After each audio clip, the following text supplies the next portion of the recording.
ज्यांचं रामायण आपण ऐकतो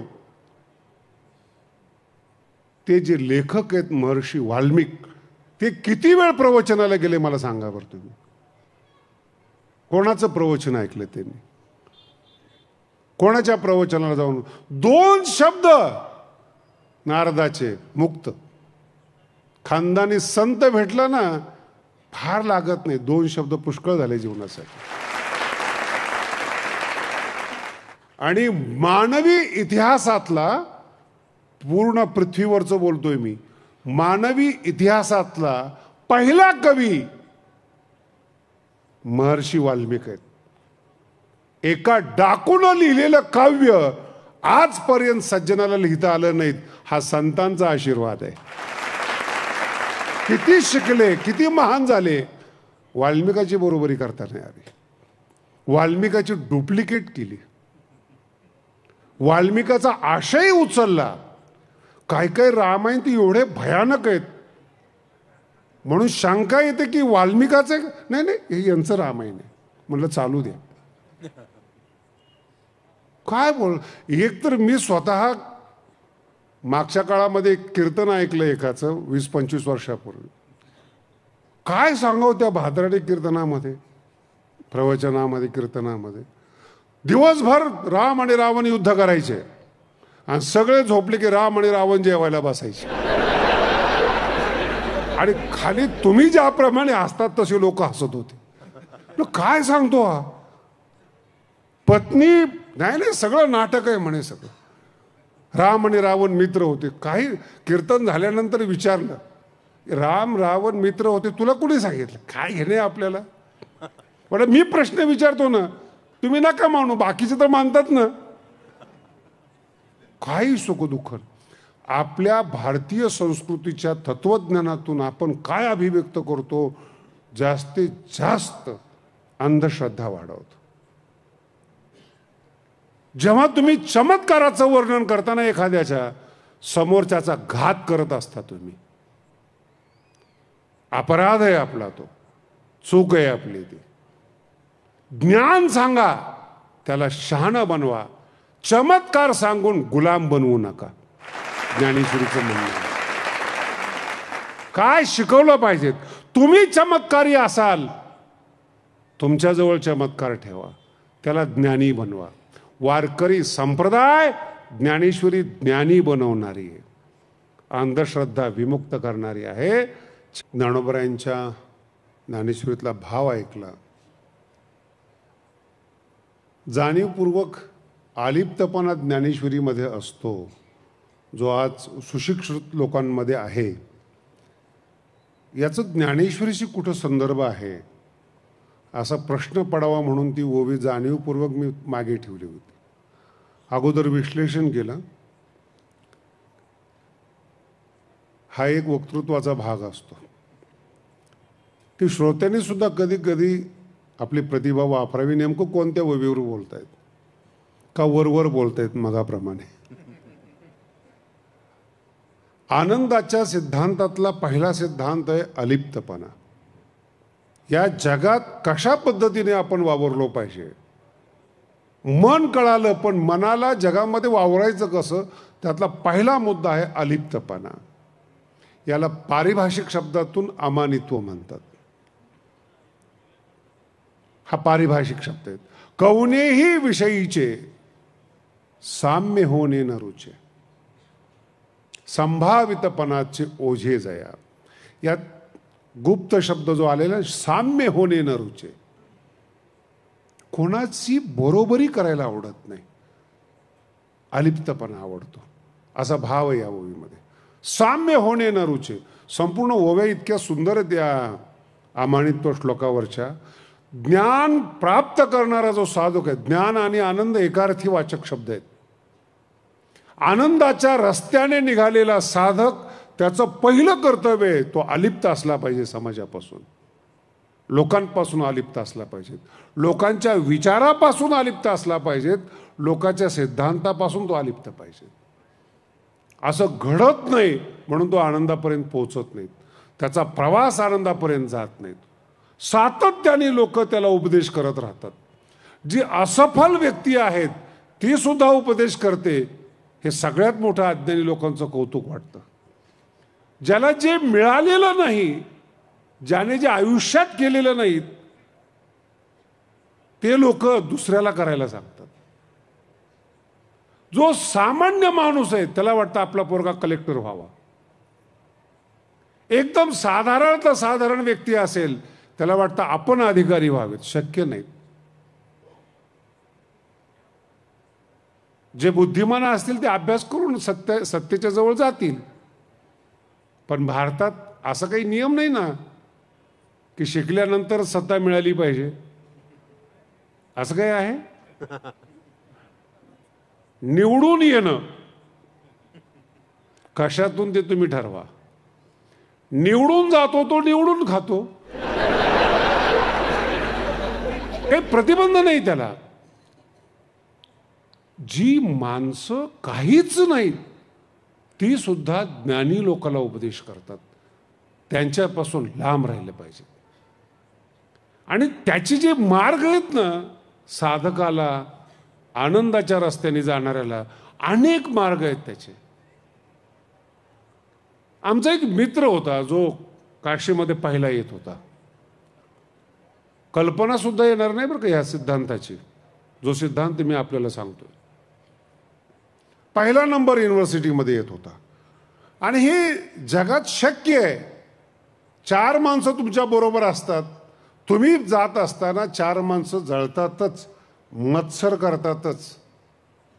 मत्सर शब्दाचा फार गोड अर्थ आहे बरं का. मत सरती, मत म्हणजे माझ्यापासून, म्हणजे मला ओव्हरटेक करणारा, माझ्यापेक्षा पुढं जाणारा. मत सरती, अशा टायमाला जो होतो त्याला मत्सर म्हणतात. तो पुढे जाऊ देत नाही, मत्सर येतो. आणि कोणत्याही क्षेत्रामध्ये एक व्यक्ती पुढे जात असेल तर दमछाक होते मागच्या माणसाची, त्याला गाठता गाठता. त्याला अडवण्यासाठी, त्याला प्रतिबंध करण्यासाठी आडकाठी तयार केली जाते. हे माणसाचं दुर्भाग्य आहे. एक माणूस आपल्यातला पुढे जातो हे माणसालाच सहन होत नाहीत, हे सगळ्यात मोठं दुर्भाग्य आहे. अशा माणसामध्ये आपण राहतो. ते जवळ असतात, आपण पुढं चाललोय हे लांबच्या लोकांना कळत नाही, जवळच्या लोकांना कळतं. मत सरती. आणि मग सतत पहिला नंबर येतो. मग 4 विद्यार्थ्यांनी ठरवलं याचा नंबर गेला कसा पाहिजे. हा मित्रता करत नाही, हॉटेलमध्ये येत नाहीत, पिक्चरला येत नाहीत, गप्पा मारत नाहीत. कंटाळी मत्सर करणारी माणसं. आणि मत्सर करणारी माणसं मोकळी असतात, निवांत असतात. तुमच्यासाठीच ते फाशी विणत असतात. गुंतला पाहिजे कुठंतरी. आणि तुमची कला आहे, कुठंच गुंतलं नाही पाहिजे. कसा गुंतला नाही पाहिजेत, ज्ञानोबांनी 18व्या अध्यायात सुंदर दृष्टांत दिलेला आहे. वाघूर लावली एखाद्याने पण वारा अडकत नाही त्याच्यामध्ये. वाऱ्याप्रमाणे हलका आणि अमूर्त पद्धतीने तो वारा निघून जातो. लोकांनी लावलेल्या मत्सराच्या गुंफण वाघुरी त्यातून सराईतपणे जातो. तो आनंदाचा साधक असतो, ज्ञानाचा भोक्ता असतो. आणि ही मोकळी माणसं ज्यावेळेस गाठला जात नाही त्यावेळेस त्याला आपटण्यासाठी, पाडण्यासाठी आपलं जीवन बर्बाद करून त्याचा आनंद हिरावून घेतात. ही महान मानवाची परंपरा आहे. नाही मिळाला आपल्याला आनंद तरी चालेल, पण दुसऱ्याला मिळता कामा नये, विशेष करून मित्राला मिळता कामा नये. काय कसं आहे, अवघड आहे. मग सगळ्या प्रकरणातून जेव्हा हाताला लागत नाही, मग 4 जणांनी वर्गणी केली आणि पाठ्यक्रमात नसलेले जे चांगले चांगले पुस्तक आहेत ते विकत घेतले. लक्षात येते? पाठ्यक्रमामध्ये नसलेले चांगले चांगले पुस्तक विकत घेतले आणि त्याचा सत्कार ठेवला. सातत्याने युनिव्हर्सिटीमध्ये विद्यापीठात प्रथम येणारा म्हणून आम्ही याचं स्वागत करतोय. स्वागत करणारेच घातकी आहेत हे त्या विद्यार्थ्याच्या लक्षात येत नाहीत, म्हणून घात होतो. याला काही माहीत नाही, भोळा माणूस गेला. यांनी एक पुस्तक सप्रेम भेट देत, त्यांनी एक पुस्तक सप्रेम भेट देत. 5-6 पुस्तकं पाठ्यक्रमात नसलेली त्याला सप्रे भेट दिली, सत्कार केला, हार घातली. हा बुद्धिमान आहे पण हुशार नाही. ज्ञानेश्वरीची भाषा आहे बरं का, बुद्धिमान आहे पण हुशार नाही. ज्ञानेश्वरी जर तुम्ही वाचाल तर एक शब्द असा आडवा आलेला आहे, एथ, म्हणजे ज्ञानेश्वरीमध्ये, महाभारतामध्ये चातुर्य शहाणे झाले. चातुर्य वेडं नसतं बरं का, पण हे वैशिष्ट्य आहे ज्ञानेश्वरीचं आणि महाभारताचं. एथ चातुर्य शहाणे झाले, प्रमेय रुचीस आले.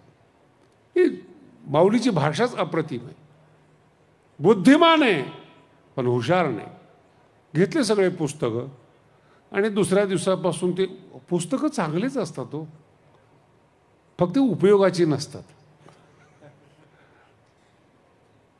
कथा, कादंबऱ्या, काव्य, ह्या जगाची माहिती, रोजगार मिळत नाहीत, कला प्रावीण्य आपल्यामध्ये नाहीत. आणि ती माणसं सांगतात जापानमध्ये अशा पद्धतीने बुलेट ट्रेन चालती. म्हटलं भाकरीचं बघ बाबा, कुठं बुलेट ट्रेन, कुठं चंद्रावर. तुझं जीवन तू पहा, जग कुठं चाललंय हे नको पाहू.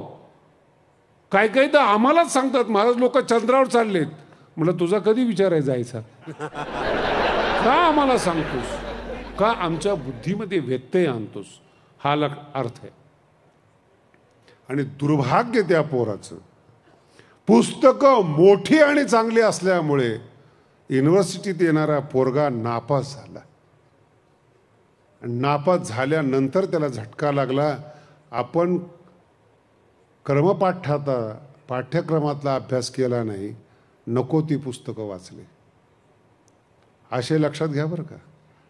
तुम्हा सगळ्यांना असं वाटतं जे मोठं व्हायला पाहिजे तेच तुम्ही केलं नाहीत, बाकी सगळ्यात तुम्ही निष्णात आहात. सगळं जग तुम्हाला कळतं, पण तुम्ही मोठे व्हाल अशी जीवनात तुमची साधना झाली नाहीत. ही ज्ञानेश्वरी म्हणून अलिप्तता आहे. म्हणून हे पहिलं लक्षण आहे आनंदाचं. साम्य होणे न रुचे, जवळच घेत नाही. पुढचा विषय पहा, किती गोड ओव्या आहेत त्या.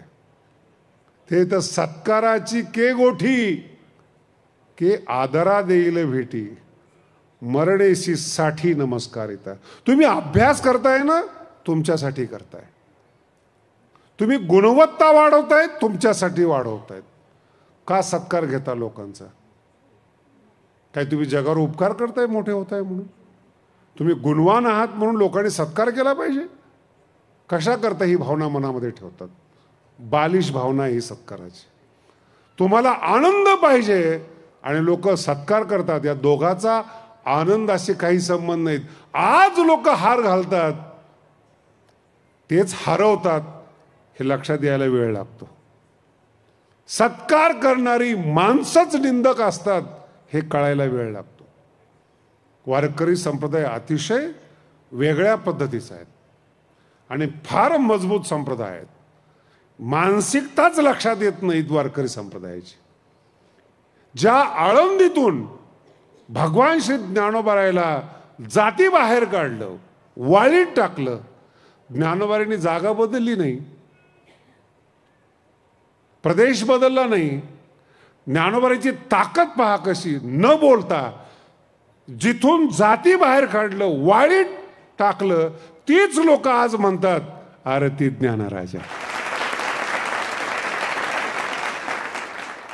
सत्कार नाही, असत्कार करणारे आरती करायला लावतात, याचं नाव आहे संत. बदलत नाही जागा. तुकोबारायांचं जीवन पहा, जिथे अंगावर यवन थुंकला तिथंच नाथ महाराज राहतात. आपण गल्ली बदलतो, भावकी बदलतो, काय काही माणसं धर्म बदलतात. या धर्मात नको, त्या धर्मात नको, इथे नको. नाही, कुठेही जा माणसं सारखी. शब्द आहे ज्ञानोबारांची भाषा, कुठेही जा माणसं सारखीच. ज्ञानोबारांचे एक दृष्टांत फार अप्रतिम आहे. जुना आहे पण समजण्यासारखा आहे. एका मुलीचं लग्न झालं आणि त्या नवऱ्याला मारायची सवय होती. जुनं सांगतोय बरं का. मारायची सवय 2 टाइम, सकाळी मारायचा संध्याकाळी मारायचा. हा ज्ञानेश्वरीतला दृष्टांत आहे बरं का. ती कंटाळली रोज मार खाऊन, सोडून दिलं त्यांनी नवऱ्याला आणि दुसरं लग्न केलं. त्याला 4 टाइम मारायची सवय.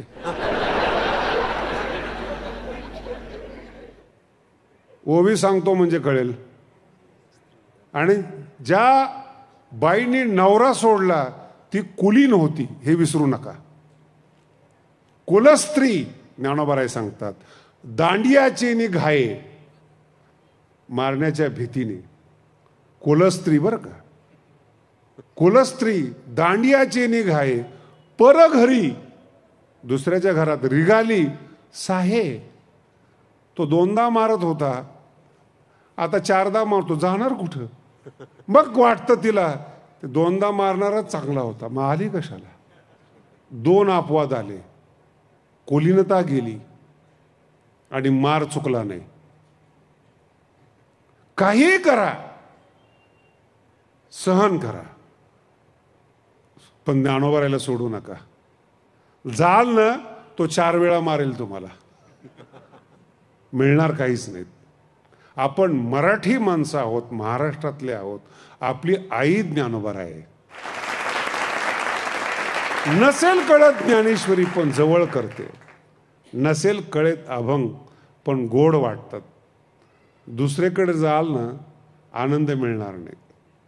कालांतराने कळेल पहिलंच बरं होतं. ज्ञानोबाराय सांगतात, कुलस्त्री दांडियाचे निघाये परघरी रिगाली जरी साये, तरी तेने पती ते वाये सांडिले की. विनाकारण पतीला सोडून चुकीची वागणारी झाली, चुकीचं केलं त्याने. नका जाऊ कुठं सोड. हां, आहे तिथेच ज्ञानोबाराय म्हणतात, अलिप्त राहा, साम्य होणे न रुचे. अलिप्त राहा, आहे तिथेच अलिप्त राहा. आनंदाचा सिद्धांत आहे. म्हणून ते तर सत्काराची के गोठी के आदरा देईल भेटी. कशाला सत्कार करून घेईल, कोणासाठी सत्कार करून घेईल. काय केलंय तुम्ही सत्कार करण्यासारखं. भगवंतांनी सत्कार करावा, संतांनी चांगलं म्हणावं, हे सत्कार आहेत. दारुड्यांनी चांगलं म्हणणं माळकऱ्याला हा काही सत्कार आहे का. त्याच्यापेक्षा केव्हाही चांगलेच आहेत माळकरी. जे वाईट वागतात त्यांनी चांगलं म्हणू नयेत, चांगल्यातल्या चांगल्याने चांगलं म्हटलं पाहिजेत, हे आपलं चांगुलपण आहे. कीर्तनकारांनी म्हटलं पाहिजे चांगला कीर्तनकार करतो, चांगलं कीर्तन करतो. विद्वानाने म्हटलं पाहिजे विद्वान चांगला आहेत. कळत नाही ते लोक म्हणतात मोठा विद्वान आहे बरं का. म्हटलं काय झालं, कळतच नाही हो काही, म्हणजे काही विद्वत्तेचं लक्षण आहे का. सत्काराची के गोठी के आदरा देईल भेटी, मरणेसी साठी नमस्कारिता. आपले प्रयत्न करत असताना, आपलं जीवन जगत असताना, जीवनाची यात्रा करत असताना सत्कार नकोय. मोठं व्हा, सत्कार होईल, आनंदाची सप्रेम भेट मिळेल. हे तुमचं अथांग सागर आहेत ज्ञानेश्वरी, एक एक ओवी म्हणजे.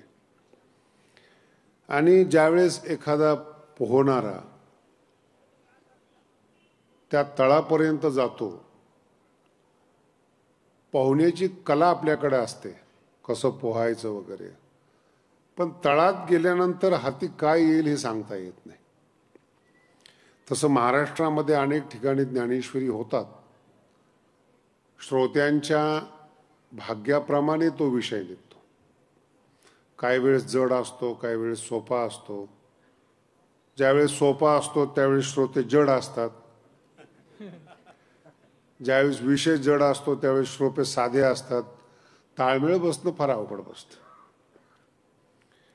परंतु झी टाकीजचे बीडकरांवर उपकार आहेत, त्यांच्यामुळं ही ज्ञानेश्वरी पूर्ण महाराष्ट्रापर्यंत पोहोचणार आहेत, म्हणून त्यांच्या नावाने एकदा टाळ्या झाल्या. साम्य होणे न रुचे, वेदाप्रमाणे वाक्य ते साम्य होणे न रुचे. आणि अगोदरचा एक शब्द आहे कवनेही विषयीचे. आजपर्यंत समाजामध्ये लोकांमध्ये एक समज आहे, सज्जन असतो तो संत असतो, याला मी गैरसमज म्हणतो. 2 पुस्तकं शिकलेला जर अहंकारी आहे, विद्वान जर अहंकारी आहेत, तत्वज्ञान प्राप्त झालेला, व्यापक झालेला, तो कसा विनम्र असेल? तो तुमच्याशी बोलत नाही, याला जर तुम्ही विनम्रता म्हणत असाल तर हरकत नाही. शब्दप्रयोग लक्षात घ्या. ही ज्ञानेश्वरीची सुंदरता आहे, विशेषता आहे. तुकोबाराला लोकांनी त्रास दिला, ज्ञानोबाराला त्रास दिला, काही बोलले नाहीत. बोलले नाही याचा अर्थ तुम्ही ज्ञानी ठरलात, त्यांनी सहन केलं असा त्याचा अर्थ नाही. तुमच्याकडे ते मन देत नाहीत एवढाच अर्थ आहे त्याचा. रस्त्याने जाता असताना आपण अनेक वेळा अनेक घटना पाहतो. कुत्रं भुंकतं, मूर्ख लोक चालतात, दारुड्या चालतो. तुम्ही सर्वसाधारण बुद्धिमान माणूस त्याच्याकडे लक्ष देत नाही, यालाच अलिप्तपणा म्हणतात. लक्ष देत नाही, छोटी गोष्ट नाही बरं, मोठी गोष्ट आहे ती. लक्ष देत नाहीत. आपलं लक्ष जातं, लक्ष देऊ नये याच्याकरता प्रयत्न करावा लागतो. बडबड सहजच आहेत. मनात उबळ आली, शिव्या देऊन मूर्ख म्हणून माणसं मोकळी होतात, पण ती मनातली उबळ दाबण्याकरता ताकद लागते. लक्ष सहज जातं. जग लक्ष वेधण्यासाठीच आहे. मन आपल्याला न विचारता 10 वेळा जाऊन येतं. ज्ञानोबराय म्हणतात, बैसीजे एका ठिकाणी माणूस बसलेला आहे, पण मन 10 दिशा फिरवतं. हिंड विजे 10 दिशा.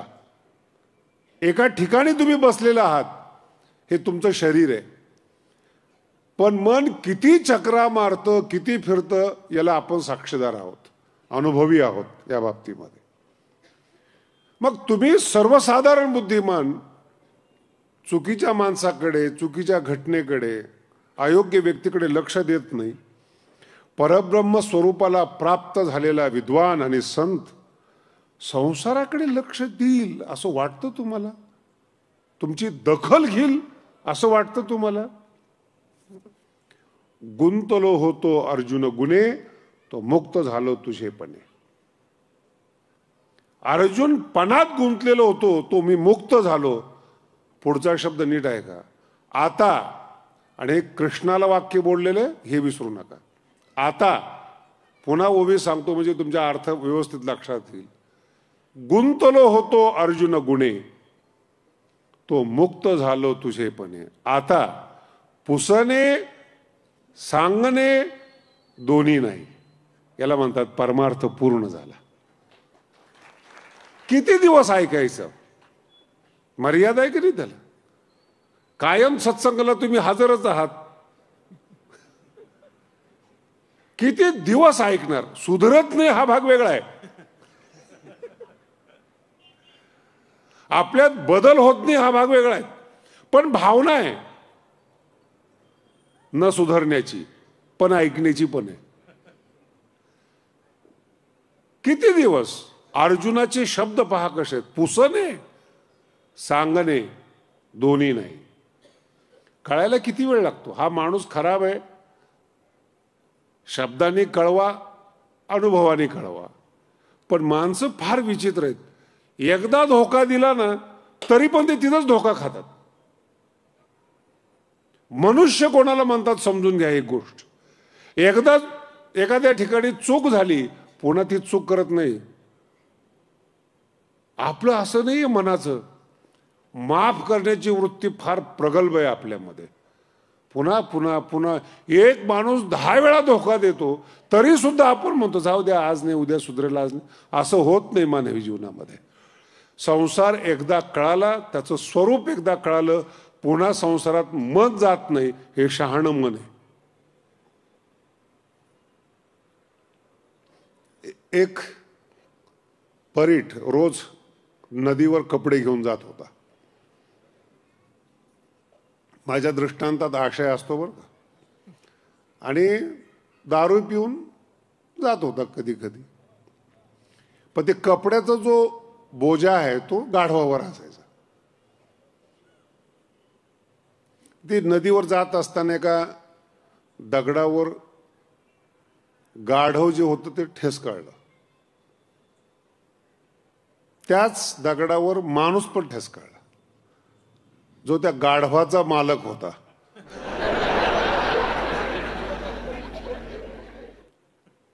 पुन्हा दुसऱ्या दिवशी तोच रस्ता आला. त्या गाढवाने लांबून दगड पाहिला आणि आपला रस्ता बदलला.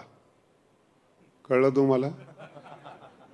माणसाने नाही बदलला. माणूस पुन्हा त्याच दगडावर ठेचकाळला आणि दगडाला शिव्या देत बसला. एवढा गाढवपणा गाढवात सुद्धा नाही.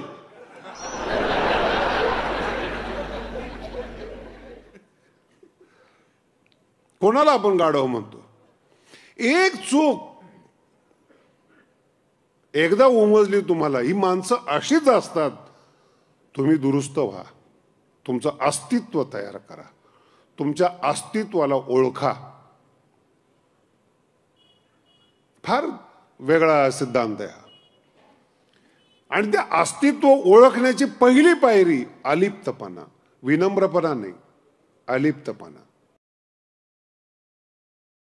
अलिप्तपणा असा असतो, कितीही आजारी पडू द्या मनुष्य, किती एमर्जन्सी असू द्या, डॉक्टर जो असतो तो अलिप्त असतो. सगळं करतो तो, ऑपरेशन करतो, सगळं करतो तो, अलिप्त असतो तो. त्याची बुद्धी स्थिर असते. परिवार अस्थिर असतो, पेशंट अस्थिर असतो, डॉक्टर नाही.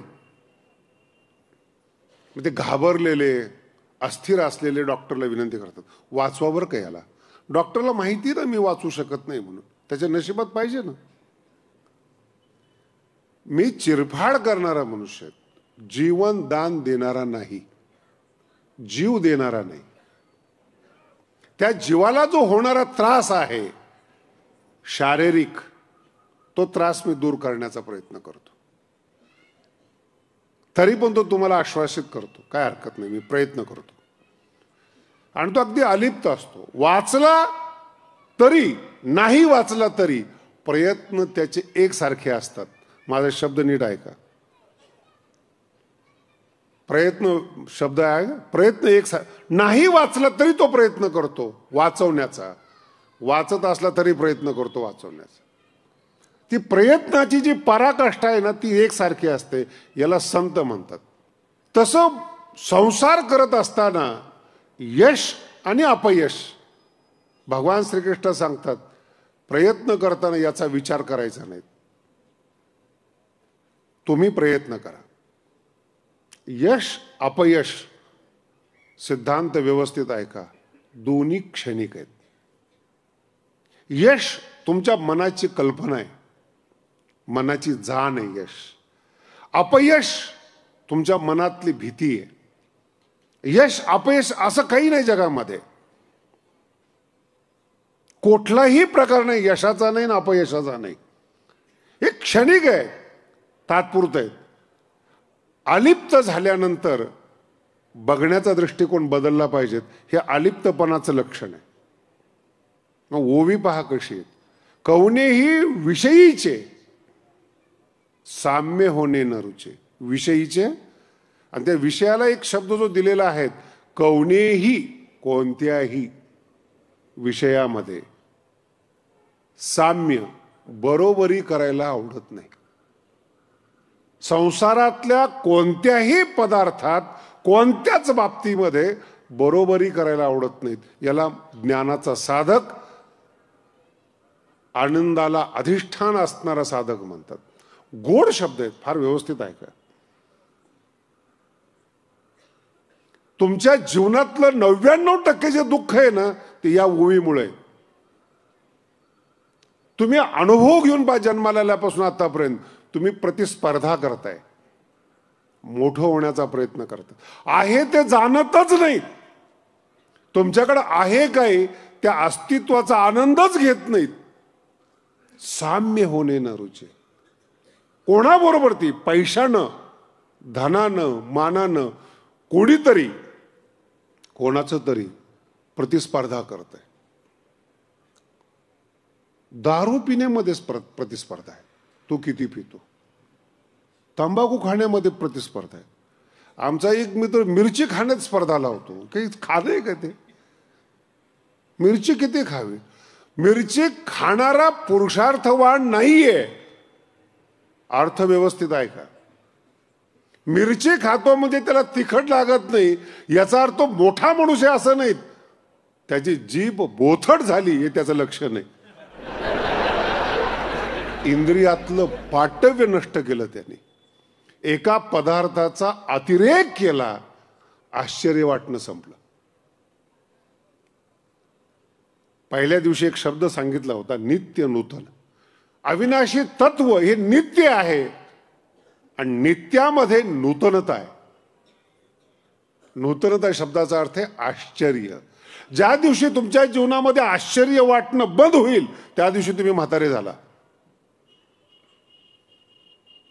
वय किती याला महत्व नाही आहे, म्हातारे झाला तुम्ही त्या दिवशी.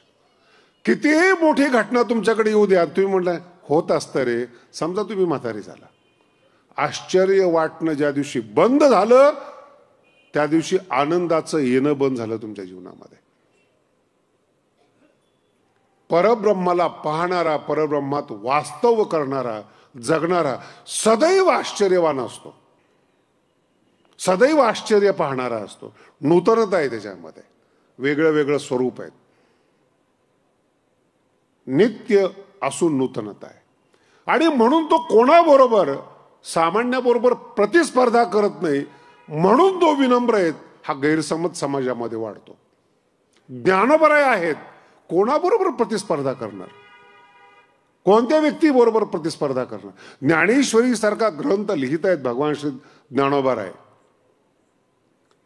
आणि सामान्य माणसं जेव्हा ज्ञानेश्वरीबद्दल बोलतात, हा ग्रंथ अवघड आहे, सोपा आहे, कळत नाही, कळण्यासारखा आहे वगैरे वगैरे, ज्ञानोबराय काहीही बोलत नाही. का? माणूस आहेत, लहान आहे. ज्ञानेश्वरी ज्याला कळाली त्याचं बोलणं बंद होतं. हे ज्ञानेश्वरी बद्दलची आस्था, अनुभव आहे. खूप सुंदर उदाहरण ज्ञानोबरायने दिलेले आहेत. विहिरीमध्ये एखाद्याची अंगठी पडली तळाला आणि पोहणारा खाली गेला आणि त्याला अंगठी सापडली, बोलेल का तो? बोला ना. खाली आहे ना तो, कारण की पाण्याचा स्वभाव आहे, बोलत नाही, त्याच्यात असणाऱ्याला बोलू देत नाही. परब्रह्माचा स्वभाव आहे, शब्दातीत परब्रह्म आहे, त्याचा अनुभव घेणारा शब्दातीत असतो. सामान्य माणसाबरोबर, बडबडणाऱ्याबरोबर काय स्पर्धा करणार तो? म्हणून ज्ञानाचा जो साधक आहे, आनंदाची इच्छा करणारा आहे, तो प्रतिस्पर्धा करत नाही, आहे त्याच्यामध्ये मस्त असतो. कोणीही विषयीचे साम्य होणे न रुचे. तू मोठा आहेस ना, मोठाच आहेस. वारकरी संप्रदायामध्ये कथा फार सुंदर आहे. सेनानावी महाराजांना भूत प्रसन्न झालं. कथा आहे, सिद्धांत फार गोड आहे. आणि सांगितलं तुला काय पाहिजे ते माग. त्यांनी सांगितलं वा मला संतांची भेट पाहिजे. ते म्हणे ते भेटले असते तर मी भूत कशाला झालो असतो, मी देव झालो असतो. मग आता तू माग म्हणल्याबरोबर माझी ती इच्छा आहे. एक काम कर म्हणे, गंगेच्या तीरावर स्नानाला येतात, आंब्याची फांदी घेऊन जा, ढगळा, येणाऱ्याला विचारत जा काय आहे म्हणून. सिद्धांत लक्षात ठेवा बरं का. समोरच्यानी सांगितलं की आंब्याची आहे की तू सांगायचं नाही पेरूची. तो वादविवाद करायला लागला, सोडून द्यायचा विषय. आणि तू जेवढ्या प्रकारचे झाडं म्हणशील त्याची फांदी म्हणते, जो हा म्हणतो ना त्याच्या पाया पडते संत आहेत. उभं राहिलं. सकाळी दत्तात्रय महाराज स्नान करून आले, बाकीच्यांना विचारतच होता आंब्याची, हा म्हणला पेरूची, मूर्ख माणूस आहे म्हणून सोडून द्यायचे लोक. दत्ताला पकडल्यानंतर सांगितले कशाची फांदी? ते म्हणे आंब्याची. नाही म्हणे पेरूची. असू शकते. त्यामुळे निंबाची असू शकते. का वाद करायचा? सिद्धांत समजतो का तू? वाद का करायचा? सिद्ध करून काय मिळणार आहे तुम्हाला हेच तुम्हाला कळत नाही. काय सिद्ध करता तुम्ही? तुम्ही मोठे आहात, बुद्धिमान आहात, काय सिद्ध करता? तुम्ही दुःखी आहात हे वास्तव आहे, ते तुम्ही स्वीकारत नाही. आणि नसलेलं सुखी पण नसलेली बुद्धिमत्ता दाखवण्याचा प्रयत्न करताय. त्यांनी पाय धरले आणि मग इतिहास आहेत ज्ञानोबारायकडे सेनानावी महाराजांना पाठवलं. संत आग्रह करत नाही कोणत्या गोष्टीचा, कारण की अनित्य आहे. अनित्य शब्दाचा अर्थ अस्तित्व नाही असं नाही, बदलणाऱ्या अस्तित्वाला अनित्य म्हणतात. खूप समजून घेण्याचा प्रयत्न करा. खूप सुंदर आहे. आज तुमचा मित्र आहे, एकदम घनिष्ठ मित्र आहेत, प्रेमळ आहात. मन बदलणार आहे, परिस्थिती बदलणारी आहे. म्हणून विश्वास ठेवता येत नाहीत. याचं नाव आहे संत, याचं नाव आहे संसार. अजून 10 दिवसांनी, महिन्यानी, 10 वर्षांनी, 20 वर्षांनी बदलतं मन. इतिहासामध्ये अनेक उदाहरण आहेत असे बदललेल्या लोकांचे. त्यावेळेस मी बोललो होतो, पण आता मी बोलणार नाही. आता मी तसा नाही. बदलणारा प्रपंच आहे, परिवर्तनशील आहेत. म्हणून विश्वास ठेवता येत नाही, म्हणून तो अनित्य म्हणतात. नित्य नाही, ठोस नाही, मजबूत नाही. जे घर आज आपल्याला आनंद देतं, अजून 10 वर्षांनी त्याचा कलर गेल्यानंतर त्याच घरामध्ये आपल्याला करमत नाही. काय झालं? नाही, जरा उदास उदास वाटतं, कलर दिला पाहिजे. पहिल्या वर्षीचा आनंद आणि 10व्या वर्षीचा, याला अनित्य म्हणतात. आज भेटलेला माणूस जो आनंद देऊ शकतो तो उद्यापर्यंत टिकत नाहीत. संसाराचं सगळ्यात मोठं दुखणं आहे. नसलेल्या वस्तूमध्ये आनंद वाटतो, असलेल्या वस्तूतला रस निघून जातो. हे मनाचं लक्षण आहे. नसलेली वस्तू आहेत, आनंद वाटतो, मिळाल्यानंतर काहीच वाटत नाही. तास 2 तास जरा बरं वाटतं, 4-5 तास बरं वाटतं, 2-3 दिवस पुन्हा काहीच नाही संसारामध्ये. यालाच मृगजळ म्हणतात. आणि इथे ज्याला आनंद पाहिजे तो प्रतिस्पर्धा करत नाही, तो कमवतो. 2 मुद्दे लक्षात ठेवा विशेष. प्रतिस्पर्धा करण्यात, एक 5 वर्षापूर्वी एक मनुष्य माझ्याकडे आला होता. लग्न होऊन महिना 1.5 महिन्यांनी त्यांच्या घरात भांडणं झाले आणि त्यांची सून निघून गेली. आणि मला सांगितलं, महाराज काही जरी झालं तरी चालेल, पण कोर्टात त्याला हरवणारच मी, आमची काही चूक नाही. मी ते जोश असतो ना मनाचा, 5-10 मिनिटं ऐकून घेतलं. त्याला म्हटलं जेवण कर, बस आपण बोलू त्या विषयावर. जेवला तो, बसला आणि मग त्याला बोलून घेतलं. आता सांग म्हटलं. ज्या जोशानं पहिल्यांदा बोलत होता तो जोश नाही राहिला. जेवल्यानंतर मग तो नॉर्मल बोलतो. नाही, ती मुलगी चांगली नाही. पहिलं बोलत होता ना, माझी इच्छा आहे कोर्टात त्याला हरवावं वगैरे. हा मुलगा म्हणतो की मला जायचंय कोर्टामध्ये, त्याचा बाप म्हणतो मला कोर्टात जायचंय, मी हरवणार. ठीक आहे, 10 वर्षांनी तुम्ही जिंकला. सिद्धांत लक्षात ठेवा, 10 वर्षाचा काळ आणणार कुठून? त्या 10 वर्षात तुमचा मुलगा 10 वर्षाचा झाला असता, नवीन लग्न केलं असतं तर. हा काळ कुठून आणणार? तुम्हाला या जगात जगताना काळ दिलेला आहे, पैसा आणि मान दिलेला नाही. ईश्वराने तुम्हाला या जगात देत असताना, पाठवत असताना काळ दिलेला आहे, पैसा दिलेला नाही. पैसा तुमचं अस्तित्व आहे, मन आहे तुमचं, मानतं ते. 15 वर्ष लागले, 20 वर्ष लागले, निर्णय तुमच्या बाजूने लागला, सगळे कोर्ट तुमच्या बाजूने आले.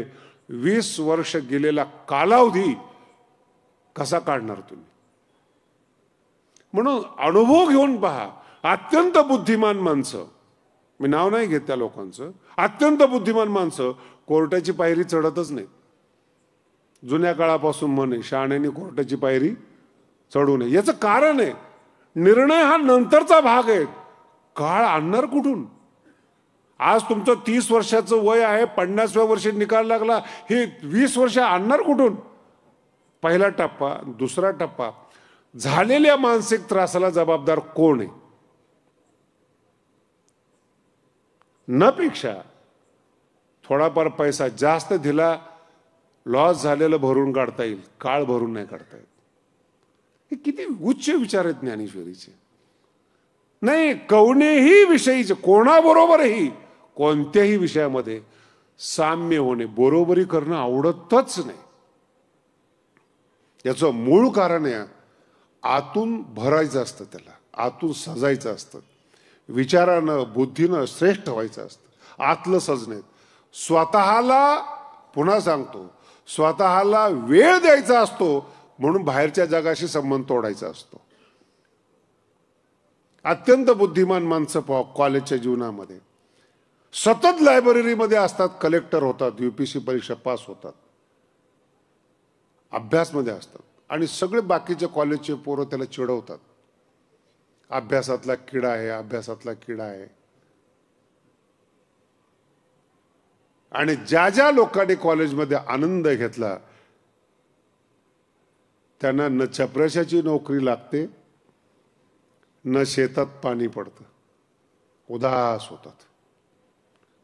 2 वर्षाचा आनंद कॉलेजमधला, नाही महाराज 3 वर्षाचं कॉलेज असतं, 3 वर्षाचा आनंद, पूर्ण आयुष्यभर दुखी. हा जो सिद्धांत आहे ना, कोणत्याही विषयीचे साम्य, याचाच एक भाग आहे हा अनुदर्शनम. विषय फार व्यवस्थित लक्षात ठेवा. काय ज्ञानेश्वरी काय शिकवते, का साम्य होणं न रुचे, अनुदर्शनम, पाहणं. अलिप्त आहे पण आंधळा आहे, नाही जमणार. अनुदर्शनम, आपलं जीवन पाहता आलं पाहिजे. एखादा मनुष्य आहे, माझ्या शब्दांचं वाईट वाटून घेऊ नका, एखादा मनुष्य आहे, त्याला किती वेळ द्यायला पाहिजे हे तुम्हाला समजलं पाहिजे. रात्र रात्र गप्पा मारता. चावडी हा प्रकार तर महाराष्ट्राचं भूषण आहे. कशा करता, कोणत्या विषयावर चर्चा करतो आपण, याचा काय अंदाज. विद्यार्थी अवस्थेमध्ये मी आळंदीला जात होतो, एसटी मध्ये बसलो होतो, आणि शेजारी भिकारी 2 उभे होते. पुणे स्टेशनची गोष्ट आहे, प्रसंग व्यवस्थित लक्षात घ्या. आणि ते 2 भिकारी गाडीत गर्दी नसल्यामुळे शेजारीच उभे होते आणि भांडण करत होते. त्यावेळेस मुख्यमंत्र्याचं महाराष्ट्रातलं पद खाली झालेलं होतं, आणि ते 2 भिकारी ठरवत होते की मुख्यमंत्री कोण होणार. आणि त्यांची चर्चा नाईलाजानं मी ऐकत होतो. मग तो भिकारी त्याला सांगतो, तो त्याला सांगतो, नाही हाच होणार, नाही तोच होणार. दोघांची मारामारीपर्यंत पाळी. एसटी भरली, ते म्हणे याच्यावर नंतर विचार करू, पहिले पैसे मागू, भीक मागू. काय जीवन आहे, काय बोलता तुम्ही, तुमचा विषय काय, तुमचं वागणं काय, तुमचा अधिकार काय. एसटी स्टँडवर भिकारी मुख्यमंत्री ठरवतात. मी त्यांच्याबद्दल नाही बोलत, तुमचं लक्ष तिकडे जायचं. ज्याच्या हातात काहीच नाही ते ठरवतात. ज्ञानोबा समजून घ्या, चुकून एखादा सत्य निघालं, आनंद, अहंकार तृप्त होतो. मी काय सांगत होतो, ही जीवन आहे. ज्ञानेश्वरीमध्ये एक दृष्टांत अतिशय सुंदर आहे. 10-5 बैल चरायला जात होते. मी बैल म्हणतोय, लक्षात ठेवा.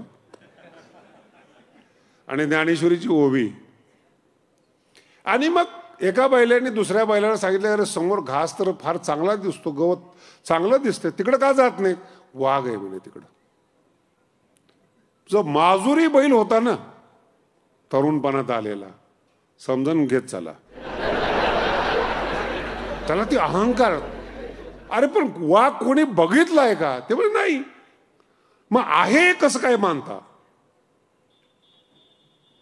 लोक म्हणतात जात नाही त्या राणामध्ये, आपण जायचं नाही. तुम्ही बघितलं का, नाही मी जाणार. तरुण, पुन्हा बैल गेलं की. आणि कुणीही न खाल्लेलं गवत होतं ते. वाघाच्या भीतीनं ते तिकडे जात नव्हते, त्यामुळे चरायला गवत खूप छान होतं. ते दिवसभर चरला ते. खरंच वाघाचं जंगल होतं बरं का ते. दिवसभर चरला आणि परत आला आणि आपल्या कळपात शायनिंग मारत. चोरून आलो ना. अंधश्रद्धा आहे तुमची. नाहीच आहे त्या ठिकाणी वाघ. ज्ञानोबरांची ओवी पहा. चरोनी आला दैवे. दैवे हे शब्द खूप माऊली फार गोड बोलतात. वाघाची अडवे वाघाच्या अरण्यामध्ये. चरोनी आला दैवे. चुकून वाघ काही वाचमे नाही का की गवत खाऊ नका म्हणून काठी घेऊन उभं राहिला. त्याची लहर आहे ती. काळ आहे तो. कधी यायचं ते त्याने ठरवायचं. पण काळ दिसत नाही म्हणजे आपण मरणारच नाही म्हणून विषय भोगायचं हे चुकीचं आहे. आणि ज्ञानोबांचे शब्द किती गोड. चरोनी आला दैव. दैव नाही एखाद्या वेळेस नाही भेटला वाघ. ज्ञानोबांचा शब्द इतका गोड आहे. एवढ्यासाठी तो नास्तिक होय. शब्दांचा प्रयोग किती गोड आहे बघा. एवढ्या अनुभव आहे त्याचा की त्याला वाघ भेटला नाही पण एवढ्या विषयासाठी तो नास्तिक होय. पण ज्या दिवशी त्याला भेटला त्या दिवशी आहे म्हणून पण सांगायला परत येणार नाही. तसं या संसाराचं अस्तित्व आहे ते आपण मान्य केलं पाहिजे. तारुण्य पण आहे आपलं. उन्माद आहे आपल्यामध्ये. निसर्गानं आपल्यामध्ये क्षमता दिलेली ताकद दिलेली